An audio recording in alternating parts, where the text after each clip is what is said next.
Okay, so I've realised recently that a lot of my videos have been consisting of me buying stuff and then showing it to you guys to see what it does and how it is. And this video is no exception actually.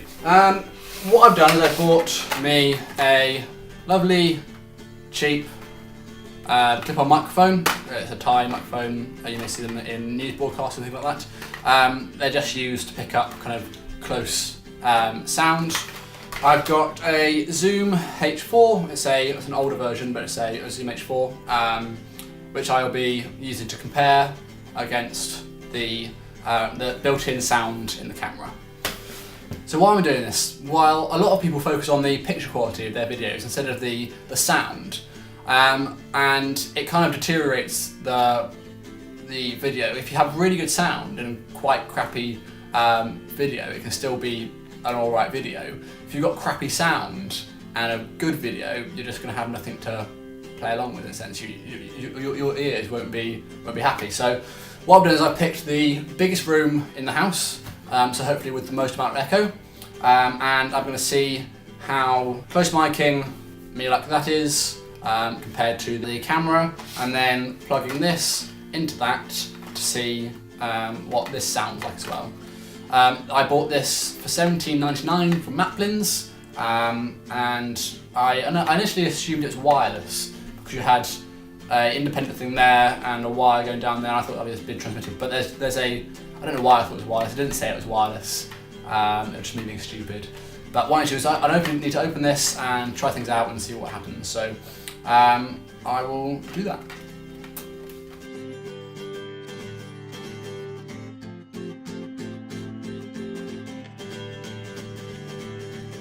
I think the first thing to notice especially is the fact that this has a really long cable. This is typically because it's designed to go into the camera. I'm not putting it into the camera because when you route things straight into the camera you don't have a lot of audio control, especially in DSLR, so that's why it's going to go to that. Okay, so the first thing we're going to do is something I saw that Jack Howard did in one of his videos. I'll link to that down below or somewhere in the screen, but what he did is he held the zoom just out of mic shot, so just out of camera shot, and it produced some really good audio, so that's what I'm going to try now. Okay, so I'm now talking to you from the Zoom, and I'll be switching back and forth from the Zoom and the DSLR, but this is what the sound going into the Zoom sounds like compared to what the sound is like going into the DSLR. So yeah, I just wanted to do a different audio sample to see what it sounds like, and that's what it sounded like. Pretty cool. I also wanted to do one which was speaking quite quietly into the Zoom and the DSLR, just to see what the range differences and how much it picks up a bit more. So this is me talking to the Zoom. Okay, so this is me testing out my new Thai clip thing. So yeah, I'm not sure how well this is actually working or what the audio quality is like, but we shall see. So what I'm doing is I'm comparing it to the DSLR again to see which one's the best, and yeah, hopefully you'll get a understanding of what I'm doing. And don't know why I'm doing this. Cool. Okay.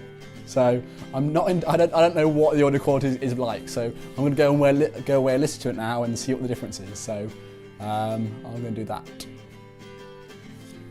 See you in a bit. Okay, so after looking at the DSLR, the Zoom, and the clip-on mic thing I bought, I established that obviously the Zoom and the clip-on mic would be a lot clearer than the DSLR already, just typically because they're a lot closer and they're designed more specific to this sort of thing. The DSLR is designed to encapsulate everything, and including wind noise, compared to the little pop shield or windshield that we have on each of the microphones. One of the problems I want to outline before I come to the verdict of which one I prefer is the fact that if you use any external audio, you have to sync it up in editing, which can be very, very annoying because you have to make sure that it lines up with your DSLR audio. So the one that I thought was the best was the just the zoom on its own.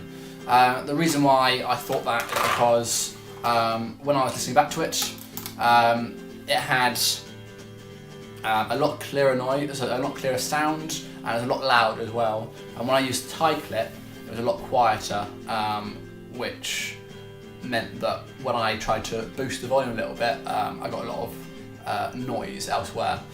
So that's what I'd recommend. You can pick these up, I think, for around, I think one of their base prices is like £80 to £100. I can't remember exactly, but whenever you're making a video, whenever you want to do that, get one of these. And it's great because you can also plug in two jacks in as well to, if you wanted to have a boom pod or something like that, you can use this to record that as well. So great little device, love it, and yeah, that's my little verdict, and I shall see you next week.